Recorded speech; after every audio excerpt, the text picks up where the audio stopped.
你好，请问有没有一位叫桑宁的患者？在那边。谢谢。没事。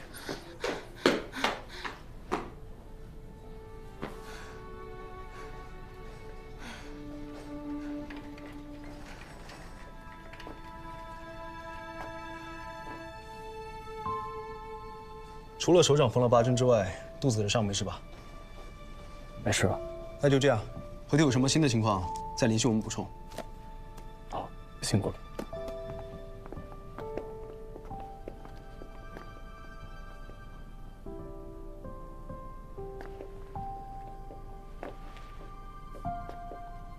破了点皮，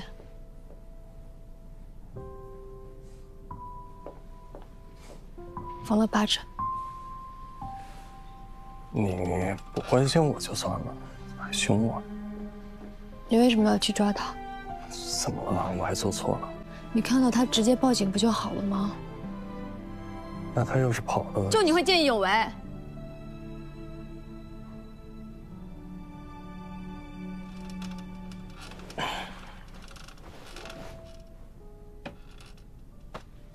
这是怎么了？我不喜欢你这样，你能不能不要管这个事情？能不能不要让我后悔告诉你？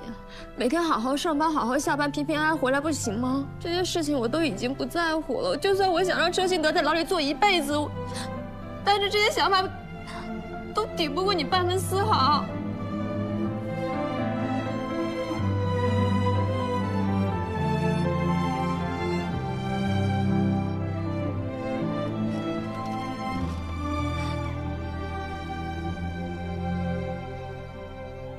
为什么不开心？车兴德被抓了，你大伯母也付出了代价，你的女儿也让陈云得雪了，还有这次保护你。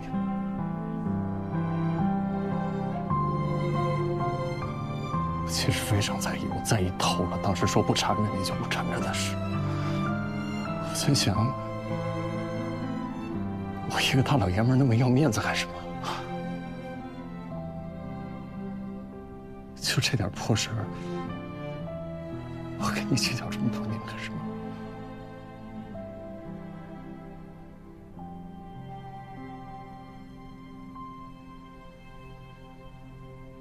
那个时候年少气盛，爱一个人，为你掏空心思，为你再三低头，去那轻易的被你的话语，被你的话语击溃。我当时在想，我这辈子再也不想进入你的世界。可我明知道我做不到。明知道只能无望的等，我还是为了体面，为了争一口气，就想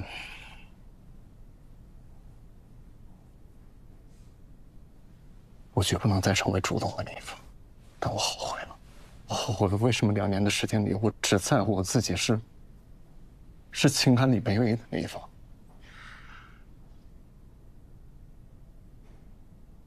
我却没有试图的把你救出来。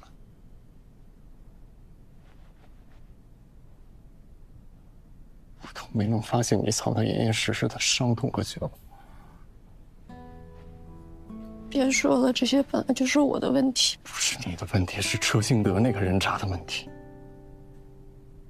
所以白双全，我这次做到，你能不能为我高兴一点？我把那个人渣抓进去。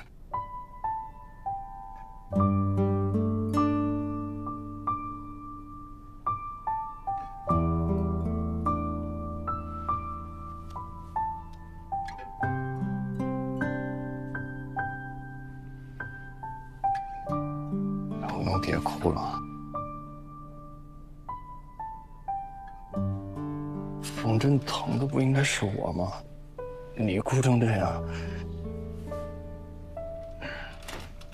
你干嘛啊？你再哭我就慢点儿。就不心疼我吗？好了，我不早了，真的一点也不疼。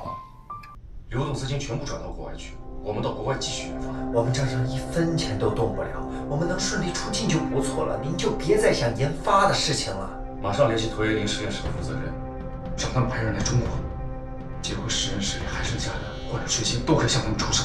有了这笔钱，我一定可以东山再起。把中国人的基因卖给外国人，严重危害国家安全，是重罪。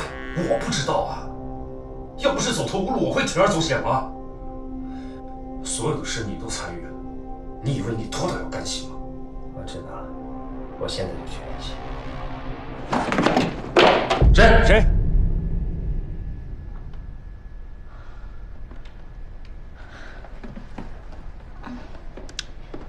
云城，是我。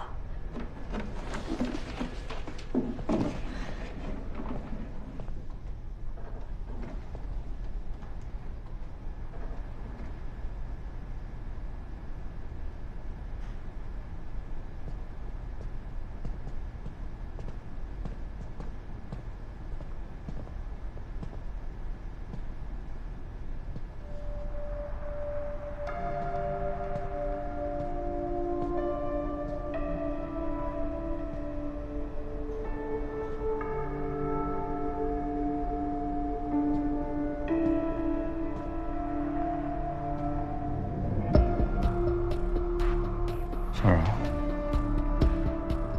刚才听到我们说话了，对吗？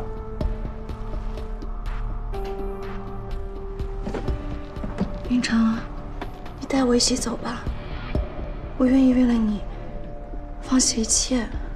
杰辉现在已经是个烂摊子了，你耗在这里也没有用。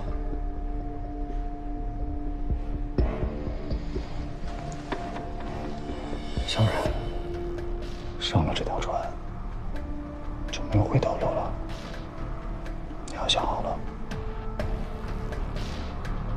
嗯。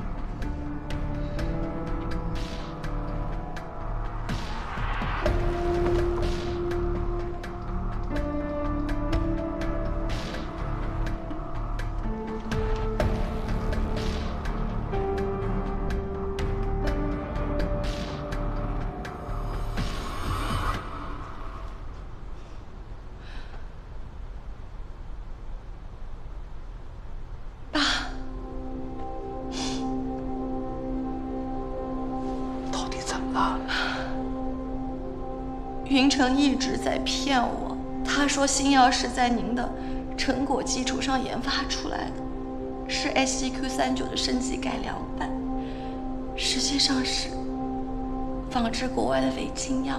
小冉，这么大的事情可千万不能乱说呀！签证版权，我亲耳听见的。伦理委员会还未审批通过，他就私自用于地下实验。新药致人死亡的传闻，现在看来应该都是真的。小冉，偏执的人一旦走进死胡同，那就是无药可救。现在报警没有有力证据，只有你的口供，不足以将他绳之以法。爸，我真后悔。我想做出成绩给你看，但从来没想过会闹出人命。云晨现在变得特别可怕，我都觉得我不认识他了。爸，我该怎么办？哎呀，小冉，别怕啊，知道错了改了就好。不管你以前犯了什么错，只要能够迷途知返，你永远都是爸爸的好女儿。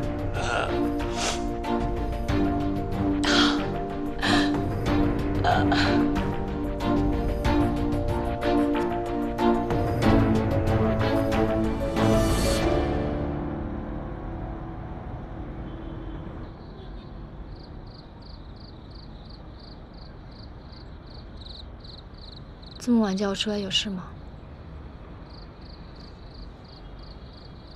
薇安，我想告诉你，杰辉研制出来的新药，对外说是 SGQ39的升级版，其实是仿制国外的伪禁药。这些我都知道。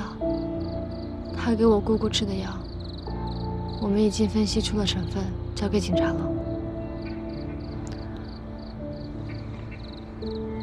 维安，他还要去国外继续研发，为了筹集资金，他还要把实验室血清卖给国外的实验室。他疯了！中国人的基因信息外泄，会严重危害国家安全。只有你能劝他，他最在乎你。你还是劝他收手吧。他如果还有一点良知，他就不会害死我姑姑了。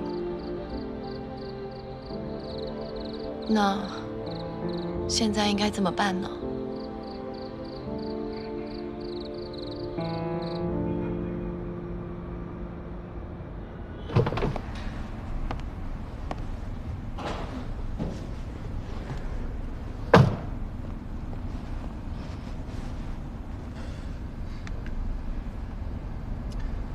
手机给我。我给你手机干什么呀？我还想在车上看会儿东西呀。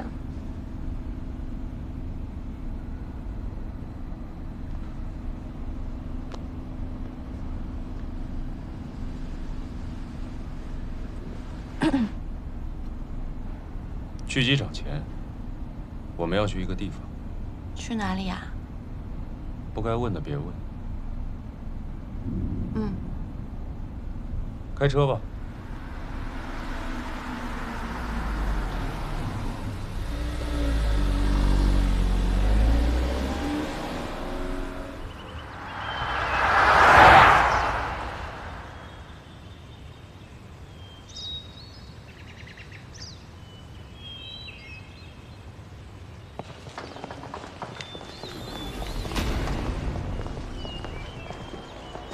啊，张，你终于想到了，我就知道你会找我。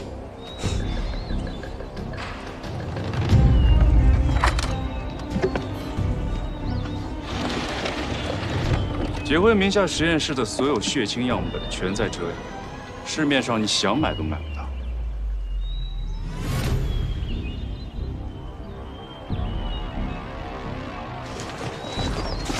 应该就是这了，定位已经10分钟没有动了。这附近全是仓库，应该就在其中一个。我报的价格，1分都不能少。放心，钱都会打到你的2账户。合作愉快。合作愉快。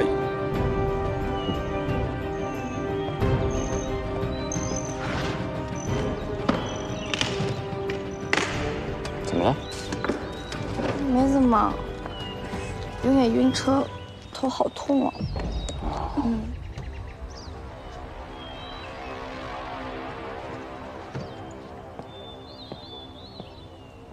全体注意，行动！不要！不要！别跑！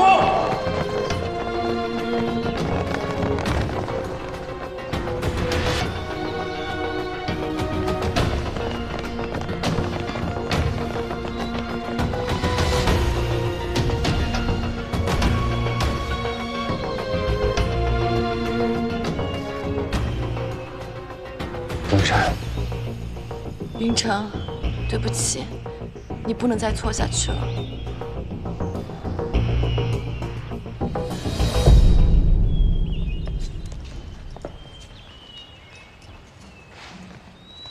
这次你彻底赢了。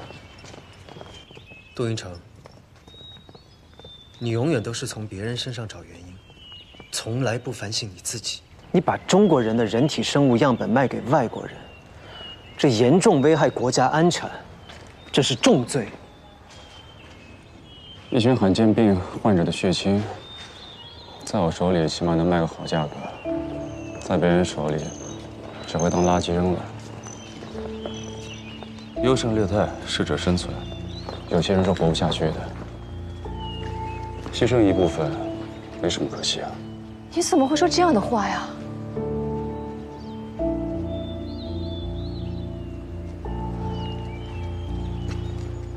维安，为了你，我愿意做所有的事情，即使是你们看起来肮脏、罪恶的事，也无所谓，因为我只要做一件事，就是让你活下去。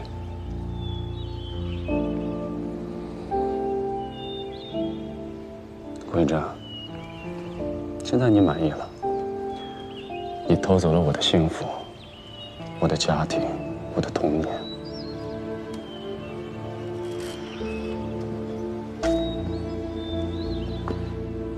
你醒醒吧！我妈妈在结婚之前都不知道你们的存在。她去拉卡亚援助的时候，崔姐把你们一家3口的照片寄给她。她因为知道了自己丈夫的奸情，所以才精神恍惚，发生了意外。是崔杰害死了我妈。她在怀你的时候，杜永松已经有婚约了。为什么爷爷对你总是那样的态度？为什么杜永松不愿意搭理你？因为你就是崔杰处心积虑想要上位的工具。你在杜永松心目当中，自始至终都是一个麻烦。你离开我的家，是我的家，你讨厌，你走啊！你走，你走，走！云峥，撒手！干什么呢？老公，都是云城不对，你别责怪云峥。云城，快跟弟弟道歉。你这孩子，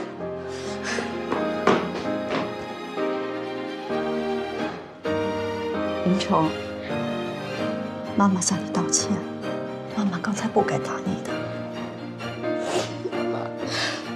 我还是爸爸的儿子，这到底是不是我家？当然是了，傻孩子，你怎么问这么傻的问题啊？那爸爸为什么会跟云峥的妈妈结婚？之前，云峥的妈妈把爸爸抢走了，现在爸爸又回到我们身边了。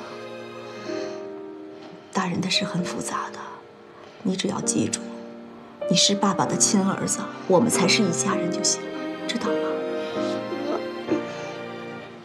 要是云峥的妈妈再回来怎么办？他妈妈去了另外一个世界，这辈子再也回不来了。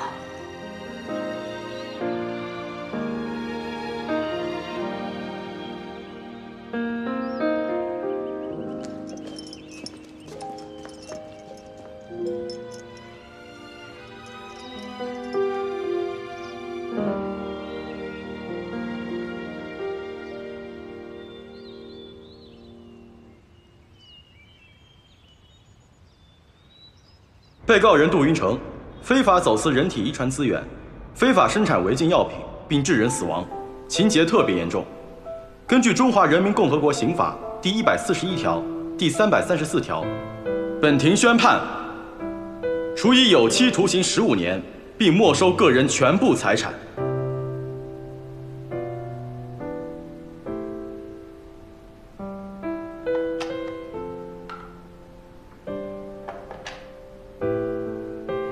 云城，你放心，妈妈一定会找最好的律师帮你上诉。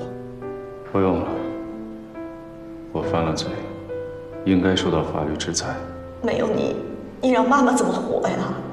继续做你的院长夫人，杜家太太，过着衣食无忧、让人羡慕的生活，不好吗？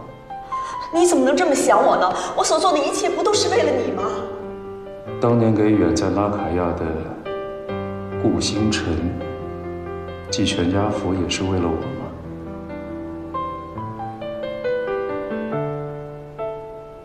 你是怎么知道的？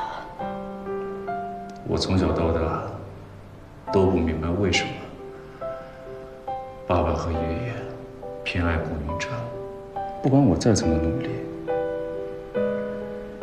他们都看不上我。我越是要证明我自己，他们就越看不上我。我现在知道了，原来我的出生是你进入杜家的一个筹码而已。我是个不被祝福的孩子。不是这样的，云城，不是这样的，你不能这么想。当初你到了上学的年纪，没有户口上不了学，我只是抢回属于我的东西，我没有做错任何事情。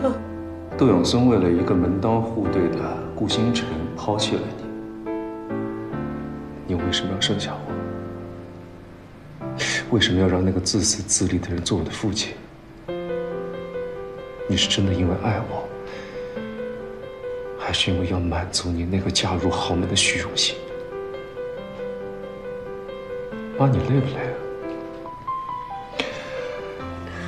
为了做杜太太、杜家儿媳，你睡过一次安稳觉吗？你小心翼翼地讨好爸爸、讨好爷爷，不就是害怕再做错一次事，被他们赶出那个家？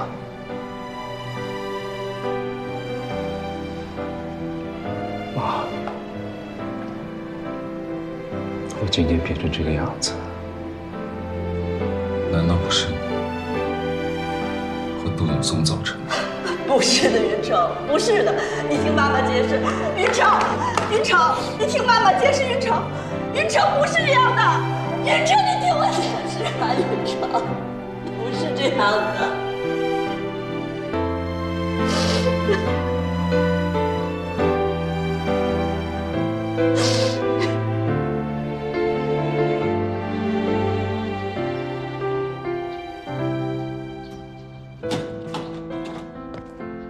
杜云城，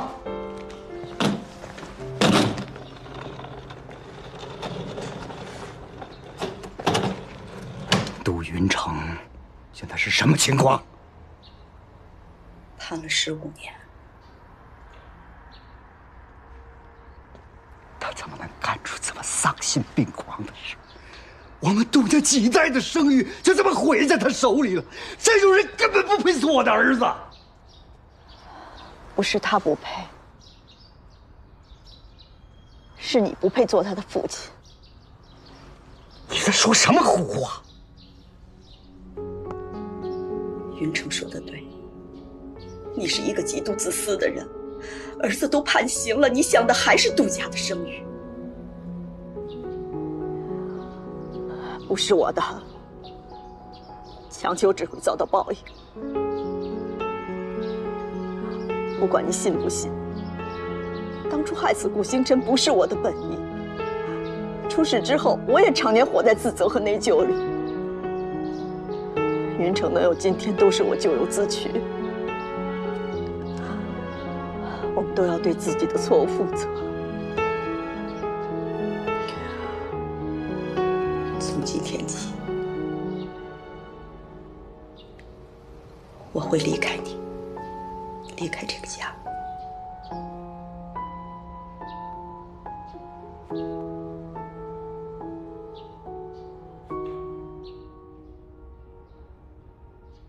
顾先生、苏小姐，感谢你们选择我是你们这次专属婚礼策划师小齐。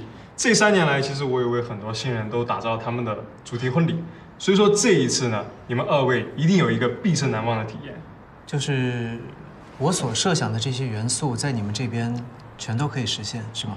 当然啦，我们的工作就是把客人的想象力变为现实嘛。这个没见过世面呀。我第一次结婚，当然没有经验了。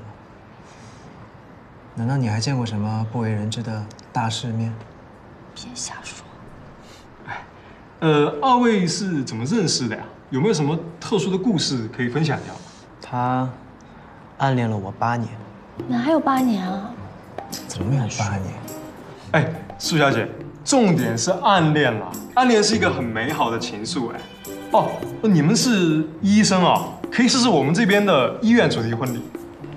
不用了。不要！我可不想我自己的婚礼变成单位的联欢会。有的人在单位里一直扮演奴役我角色呢。哪有？哎，你们说份子钱包多少合适呢？怎么着得800、1000吧？那么多？哎，以我们的交情，2000往上走了。院长好，王主任好，院长好。什么事情这么热闹啊？啊，我们科的顾云峥顾医生要结婚了，给我们全体人都发了请帖。哦，王老师，你也有一份红色炸弹，请签收。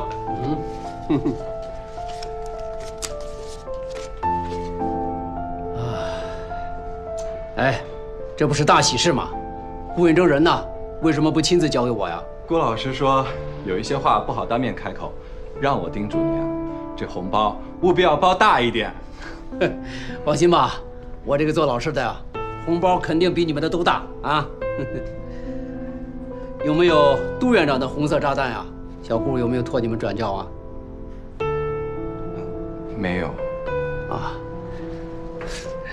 杜院长，那可能是小顾啊，打算回头亲自交给你。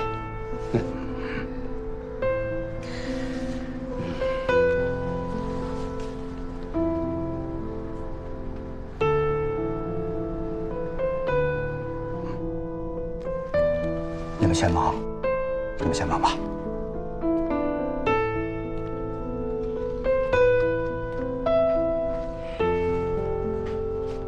好了。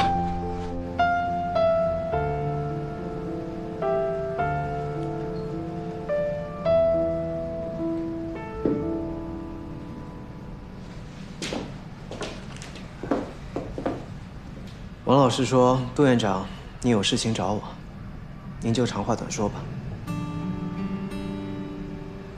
哎，你坐嘛。不用了。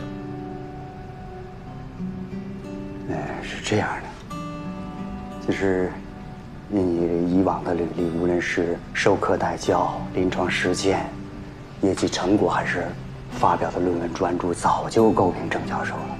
我让秘书给你整理了一份职称晋升的材料，我就申报上去了。辛苦杜院长了。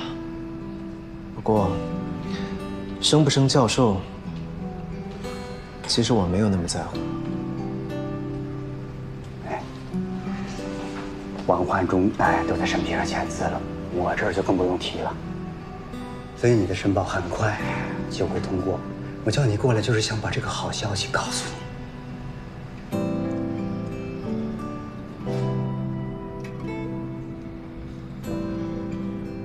其实，我已经在我的课题研究当中获得了很大的成就感和满足感。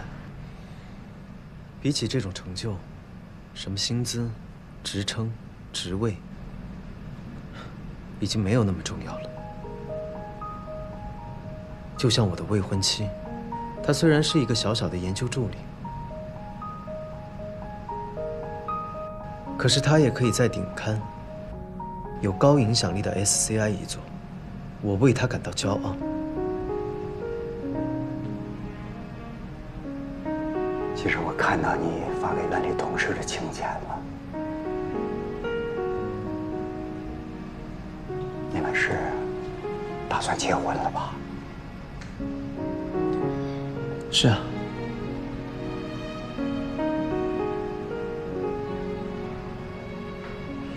如果杜院长你想去参加的话，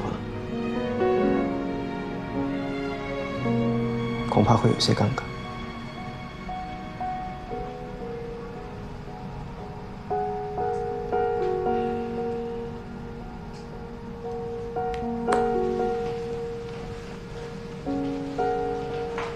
院长，以前很多事情是我做的不对，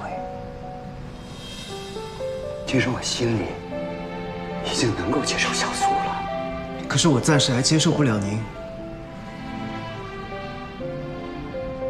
或许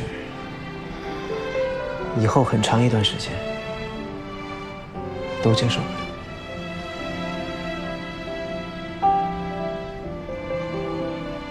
有这么多年过去了，你还不能原谅我吗？如果您觉得人活着什么都不用做就可以获得幸福，是不是有些不公平？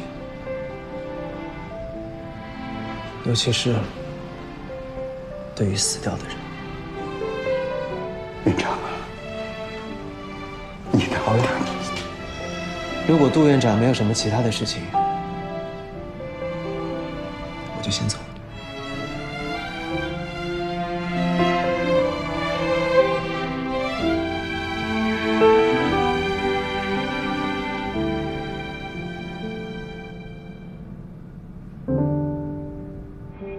林一静、张宏坤、谢思言、吴伯涵、王启航。好了，宾客名单、手办礼还有流程，我都已经确定好了。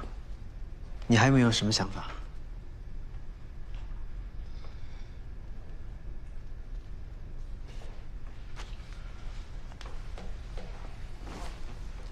怎么了？要嫁给我了？感觉你好像不是很开心呀。没有，我只是在担心，如果婚礼那天我一不小心手抖，把盆花扔到地上，这算不算是婚礼事故？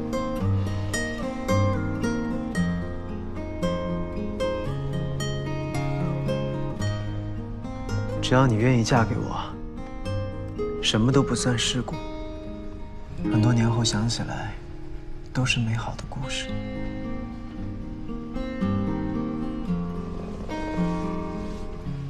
我觉得我现在幸福的不像话。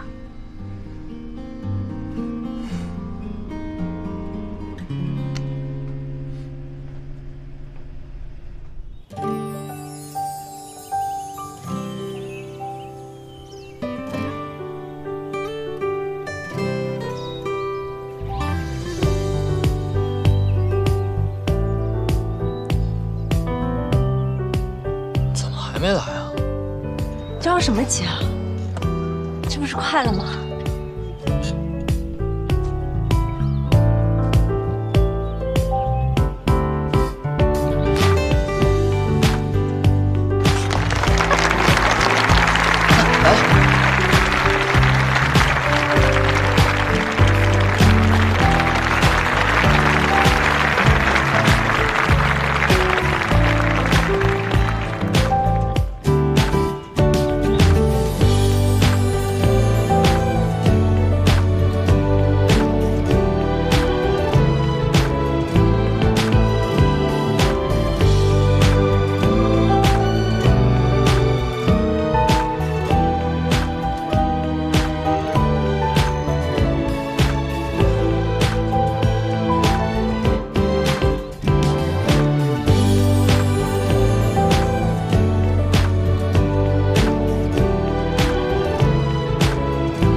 真幸福啊，他们！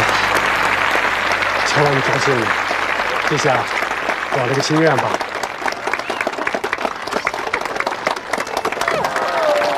你跳的好不好？跳得好，本来以为还可以积累一些取笑你的素材。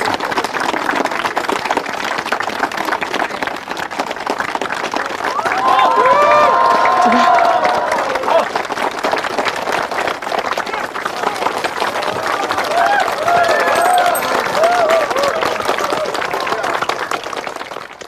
此刻，两位新人已经来到了舞台的中央。那我想问到新郎的是，有什么话要对面前美丽的？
下面是最期待的手捧花环节，大家准备好了吗？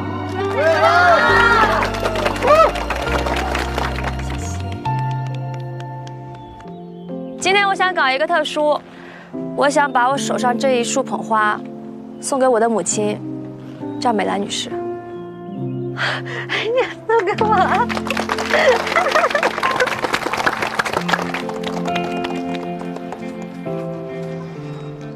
希望兰姐可以收下这束捧花，延续我的幸福。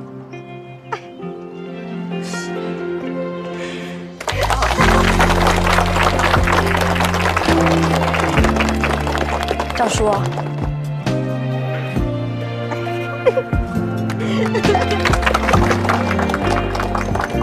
赵叔叔，我妈就交给你了，你可以好好照顾她。她这个人呢，嘴硬心软。 要是生气了，你就多哄两句。还有你，不要总是欺负赵叔叔，家务活也帮人家一起分担一点。你问问你赵叔叔，我欺负过他吗？还点头。没有，从来都没有。赵叔叔，我看啊，咱俩这个家庭地位很像。哎呀，还牵着。谢谢大家。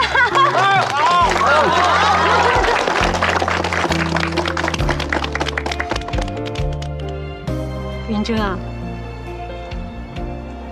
阿姨就把维安交给你了啊。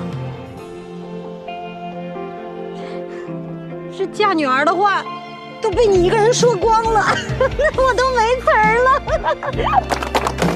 好啦，阿姨，你放心，我一定会照顾好维安。放心吧。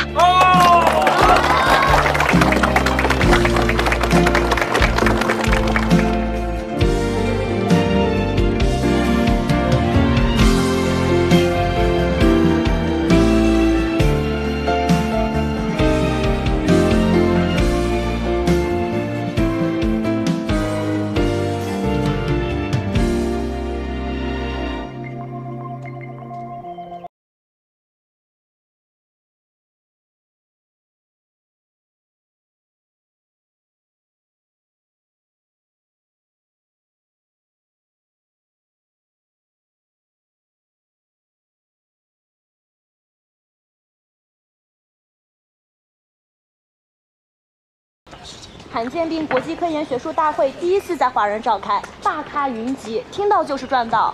由顾云珍顾教授带领的亨廷顿舞蹈症特效药研发团队做了3期临床实验报告大会 ，GHS380取得巨大性突破，这可是改变历史的大事件呀！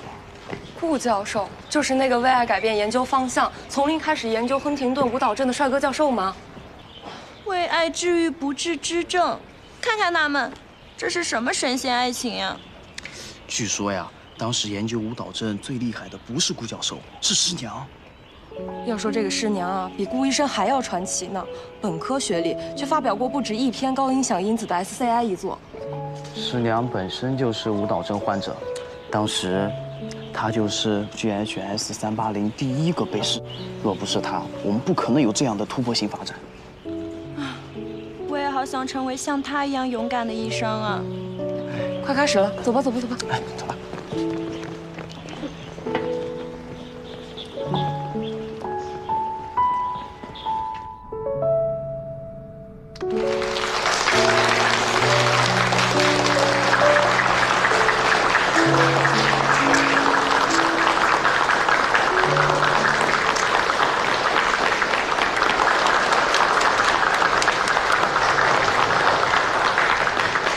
GHS380能够有今天这样的进展，首先，我想感谢所有患者的信任。我记得我们第1批药物的第1次临床实验，实验组所有被试，其中有1位在短期内患上了恶性肿瘤，不幸离世。那次试验结果，对于我们整个团队来说，可以算得上是毁灭性的打击。这位患者却主动捐献出自己的遗体，用作进一步的研究。如果不是当年所有患者的支持与奉献，我想，我们肯定不可能这么快的突破困难。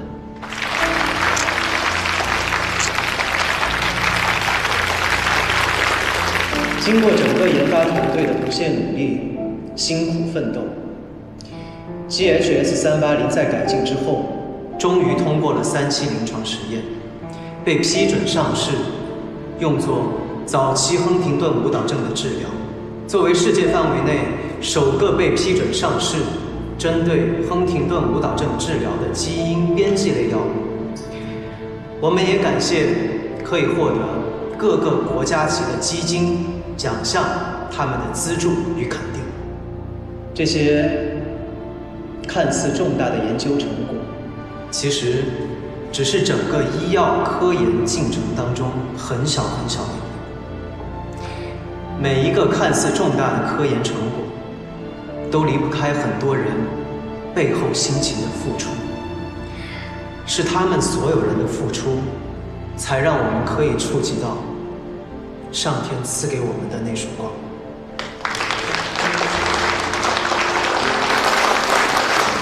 谢谢大家对我们实验室的肯定与支持。我还想感谢我的太太苏维安女士。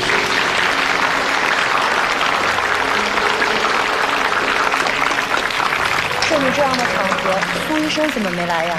是迟到了吧？我听说他向来不按常理出牌的。是他挺身而出，以身试药，作为战友，作为伴侣，在我的研究和人生道路上，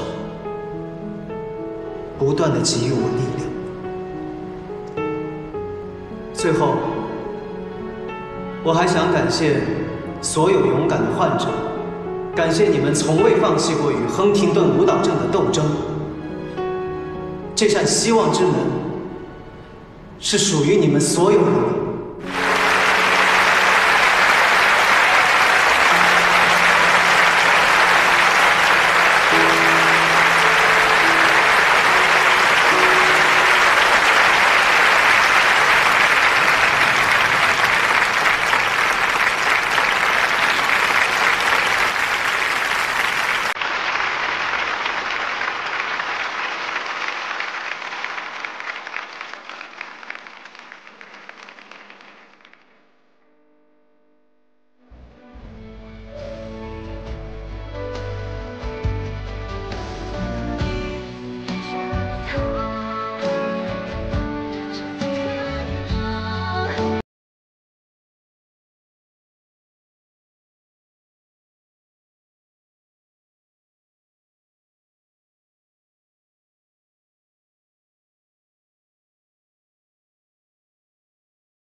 儿子，你知道你名字的意思吗？当然知道啊，因为爸爸叫顾云章，妈妈叫苏维安，所以我叫顾雨素，就是爸爸妈妈永远不分开的意思啊。